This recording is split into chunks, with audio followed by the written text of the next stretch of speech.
like to have a little fun, but sometimes we got to have some serious conversation. So we're here to really have a serious conversation. We know a lot is going on in the world right now. So we got a special guest panel here. We got Mike the Expert. We got the homie Ruff. What's up? Y'all can check Ruff out. Find him on Gridiron Gumbo. Check him out. Who that? Of course, we got Dom. And we're here to really talk about DEI. We hear a lot of people co-opting and using this term. Lately now it's been blamed for a plane crash, which is just horrible. But I think that More than horrible. It's despicable. despicable. Yeah. Wrong. Right. Mm-hmm. And the fact is that that's not what we need right now. It's not what to point blame. It's to like comfort.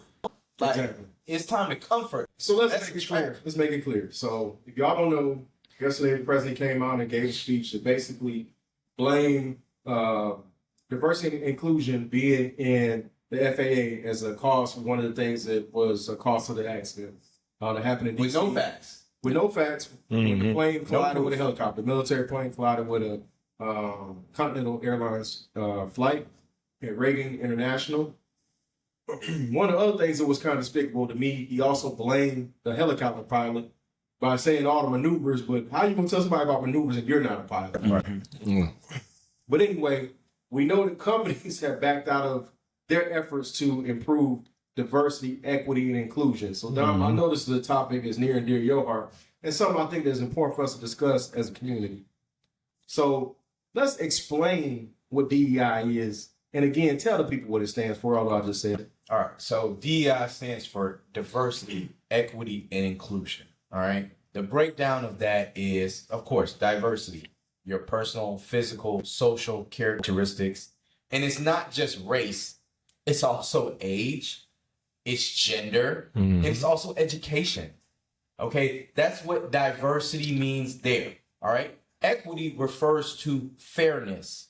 It's like, okay, so just like you have equity in your home, right? If the market value of your home goes up, you get the equity in that home because that market value is going up because you bought it at a lower rate and you also owe a lower rate. So you get the equity. So equity refers to fairness and justice and access to opportunities and resources. Inclusion, all right? That refers to feelings of being valued, respected, embraced, all right? Respected, all right? That's a big thing. So it's like when somebody comes in and to LOL, where we are today, and maybe they have a disability, you're not gonna be like, nah, because you can't walk right, how you gonna walk and do these hamburgers, you know? You're like, nah, I need to include and make an inclusion to respect these people who have disabilities, and they have a right to work too. Yes. Exactly.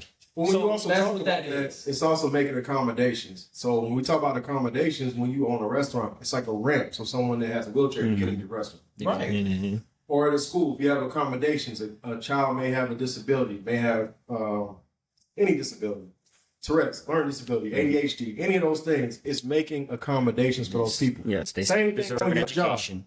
There you go. Right. So if you were former military, you're dealing with PTSD, and you might need to go on FMLA to deal with that. Your job is supposed to make accommodations for you to do that. Yes. Exactly. Or giving someone from the military, you know, an opportunity to get a job in the regular marketplace. Yes. That's inclusion. Or if you are a woman and you want to now be vice president, that's giving you the opportunity to be vice president because those were doors that were normally locked to women, disabled people, veterans, and people of color. Yes. So not just being black people, that's also being Latino, Asian. There's a lot of other people of color besides just black people. Exactly. Let's talk about this. And I want to talk about real quick your definition of equity. It's access to opportunities, and that gets lost a lot of the time. That does not mean you're going to get a job because of your race, your gender, your sexual orientation. It means you have an opportunity. You can get an interview, but you still have to be better than everybody else that interviews. Exactly. Okay, everybody's thinking, well, not everybody. There's a group of people who are thinking you are getting a job because of your color. And let's be real, it's because they see DEI as black. Okay, that's just a code word for Or black even- expert. It's the new, Not just that. it's the new code word for the N word. Let's be honest. It could be a code word also for if you're transgender, if you're gay. Yeah, You know, those it things works should for not, those too. It's a catch-all. right. It should not prohibit you from getting an opportunity. It should not. To Dom's point, when you talk about getting a loan, right? That's equity. Because these doors were closed to people getting loans for homes and for businesses. That's correct. And including that's the one thing that he was talking about, access, right? So normally jobs might go to, you know, what we would call PWIs, or predominantly white institutions, right? These state schools. So they might, maybe Home Depot goes specifically to University of Georgia. But now they're like, let me include the other Yes. universities such as Morehouse, such as Spelman, such as Clark of Atlanta. Morris Brown. So All these now they are going there and they're interviewing them. Not saying that they're saying, oh, well, we have 2 spots for Clark students that are going to make it regardless of what they do. They are asking the same interview questions. They are just going to these schools and making it a point to actually interview the students from there, rather than if they didn't have this program, they're just going to University They of would Georgia. never see us. So let's go to people on this. We know the president has come out and now decided that to get rid of any DEI program within the federal government, within the military. One of the things that struck me, I saw an interview with a young lady that was a transgender Air Force fighter pilot. And this lady has flown F-22 Raptors, which is the most expensive plane they have right now. I believe she had flown like 7 combat missions, had all these awards and accommodations, and now she's locked out of an opportunity because she's transgender. And I said, that's crazy for somebody that you've flown combat missions successfully multiple times in a multi-million-dollar jet. That's what we want in the air. I don't care what you do in your bedroom or what you identify with. That's who you are. That's what's good for you. I'm going to respect that.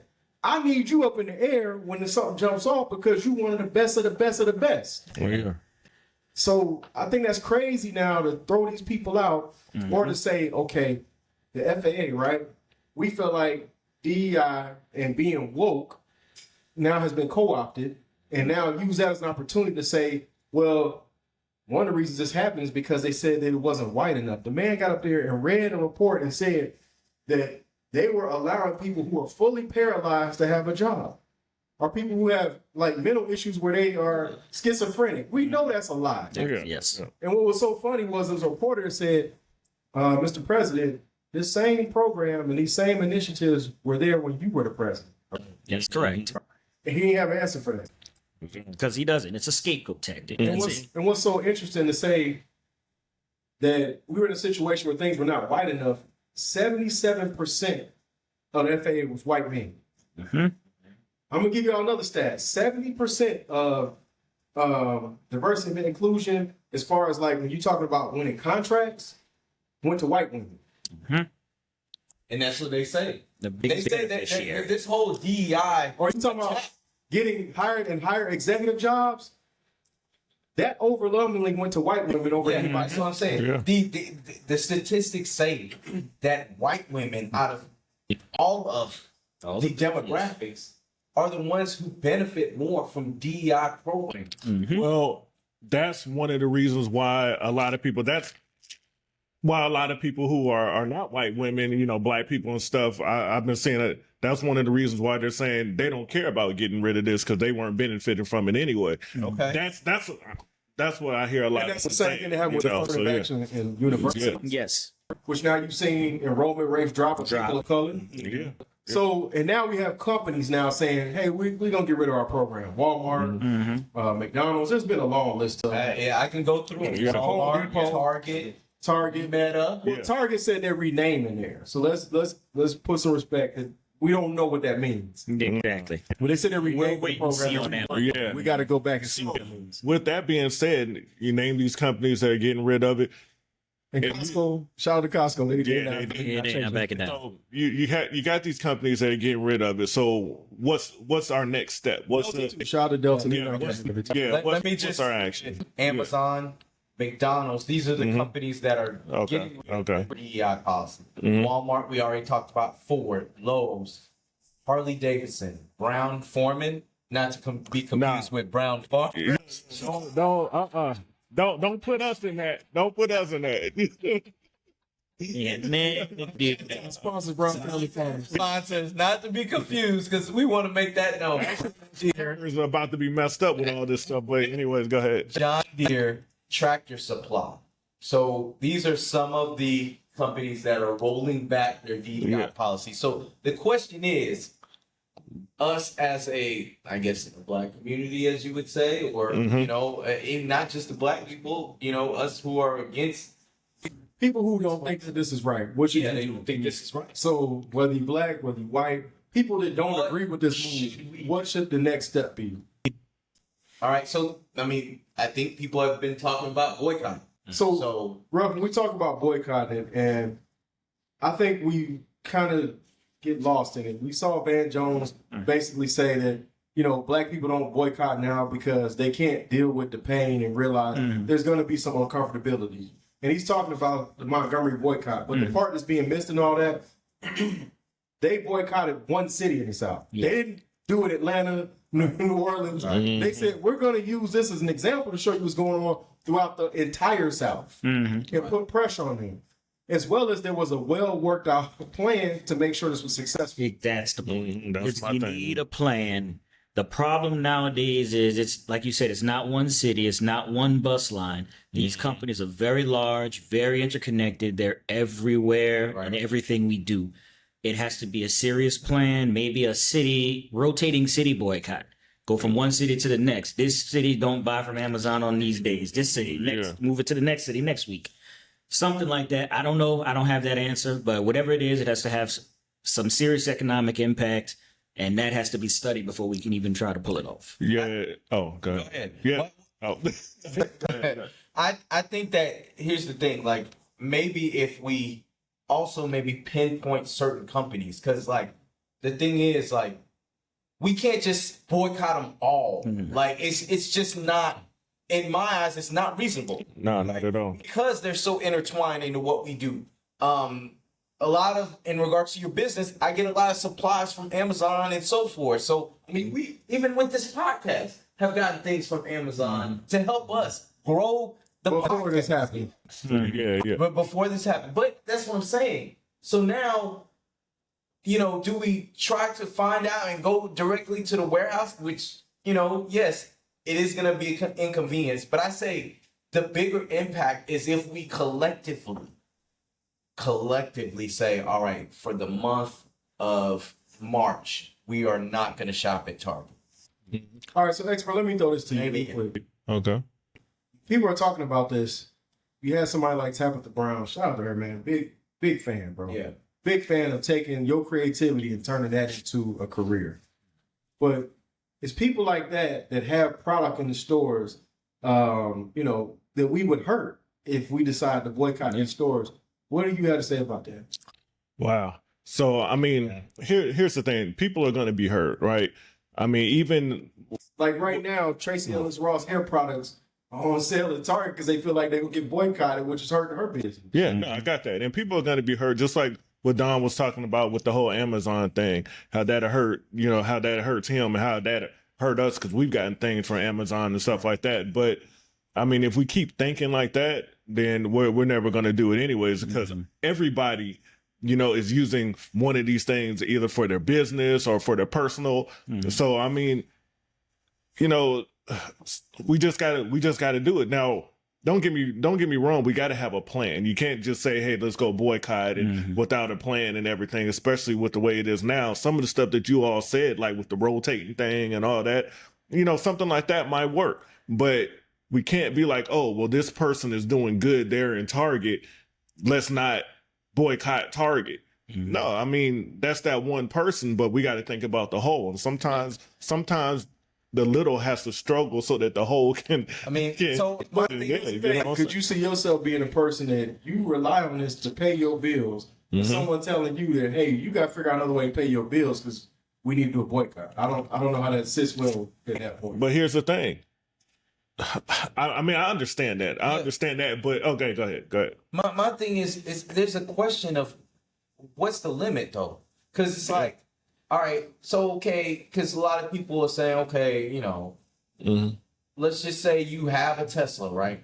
And clearly Elon Musk has been He lost his mind.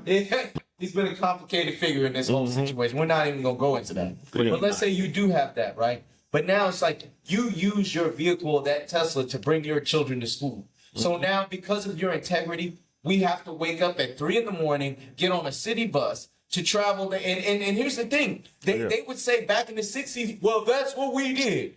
It's just a different world. It's a different world. So, like, we walked. So now I'm going to have my children out in the cold because this man decided to be racist. Well, I think that's a different thing. That's two different. You've already bought the Tesla. Right. Well, You already bought it. on top of all that, when you look at that situation too, black people did not live far out like they live now. Yeah. You actually live in a place where you would have to transfer buses, and some of us live in a place there is no city bus. So I just think that's a different thing. I mean, it can be done, but it's like, oh my goodness, like, do you know how much we would have to do? Here's the thing, and I hate to be cynical and all that, but I really don't think a boycott is going to work. I don't think it's going to work. First of all, there's too many black folks I see, either online or in real life, and they're still praising Trump and all this. It's just not going to work, right? And then we need these things, or we feel that we need these things because we really don't need them, but we feel that we need these things so much. Walmart is close to my house. I got to go there, or Target. I'm so used to doing that. Amazon, people are not just going to give up Amazon like that. So At 2-day shipping, bro. yeah. So I don't think a boycott is actually going to work. I don't think there's one person that's going to come up with this plan and get the boycott to work. I don't think it's going to happen. So I'll tell you that. this sound, bro. So this is my suggestion, man. I think when you come with a plan, you have to also include for the people that are going to be impacted by this. The Tabitha Browns and the other folks that have product in these stores. I think it'd be the best thing for us to show unity and support these people and say, we're going to buy all your product, and then once that product's gone, we're not coming back. Well, That's how you actually. That's not people on social media have said, we'll buy it directly from your Right, Exactly. But some of these said that. Yeah. right. But we also have to take into account that some of these people don't have a direct business. They don't have the infrastructure. That's true. So you have to also say, well, that's your problem. no, we can't. But that's what the community wants to come together. And That's how it's unsuccessful. When you Let's say, work on putting that's the something problem. You be uncomfortable. That's the Yeah. same as somebody telling you, well, I know you like green and you doing this for the environment, but get rid of your Tesla. Go find another EV. Yeah. And then Yeah. you take a Yeah, loss same. because you're upside down. That's why I said we got to be compassionate. I think that if you think of a way to help those who don't have the infrastructure to buy directly, to be able to buy their product first, help them out. Let's sell that out. And then let's talk about, once we've helped our people get their money, now let's talk about when are we going to stop shopping at the store. I think it's a long-term thing. is. I don't think it's anything that we just do right now. And I think, we can keep buying from these places, right? Because that's what we're doing, right? But I think what's really going to help us stop and get away from these places is when we start building each other up, building, turning each other into millionaires, building, having businesses. When we can do that and we can finally have our own, then we won't be dependent on them. But it's going to take us together, coming together. Like, for instance, us four right here. Yeah. We should come together and make each other millionaires, make each other billionaires, whatever we got to do, push each other to the next level. The LOL bar or whatever. We should be, even though I'm not making no money off LOL bar, you're not making money off LOL bar, KP, you're not, but we should be promoting it like crazy because it affects our brother over here. You know what I'm saying, Dom? So that's the thing, and we should be Same thing with Boy Retro. Y'all see these hats? That's actual fact. And that's the thing. Instead of boycotting these big Fortune 500 companies, why don't we just say, guess what? I'm going to set aside $500 and I'm going to shop specifically black-owned products or black-owned businesses. Maybe we can do that to be like, okay, I'm giving, I'm instead of doing something that a Fortune 500 company, because clearly we're still a minority. Yeah, there's less of it. We're only 13% of the Right, that's what I'm saying. But- so instead of doing that, let's focus on saying, okay, 500 is gonna go towards only black-owned products, only black-owned businesses. Yeah, and there are lists out there. You can look them up. Very easy. Find your black-owned products. Order And from somebody black-owned even like this idea. I don't know if y'all remember back in the day they had the Green Book. Yeah. They said they need to bring that back to I where agree. in every city we have a list of the restaurants that are black owned, of the businesses that are black owned, of the, you know what I'm saying, anything. So we can make sure and go out of our way to support in every single city the black owned businesses. I think that's wonderful at this point, because clearly they don't care about us. Well, how about this? Better than us, we always want to come and help with solutions and give y'all ideas. I'll tell y'all one thing. Y'all really need to lock in. If you got, you still got TikTok, lock in on Black TikTok. These black ladies on TikTok, they really got solutions. They even created a university. Shout out to the black women on TikTok, bro. And shout out to black women, bro. We don't give them enough respect for what they did in the civil rights movement and really change things. But more than that, shout out to everybody that's standing united. That's really not falling for this, whether you black, white, you gay, you straight, you trans. It's all love, man. But we want to hear from y'all. What is y'all solution, or what are y'all ideas for us to help move this ball forward? Continue to like, share, subscribe. We'll catch you in the next one. Peace.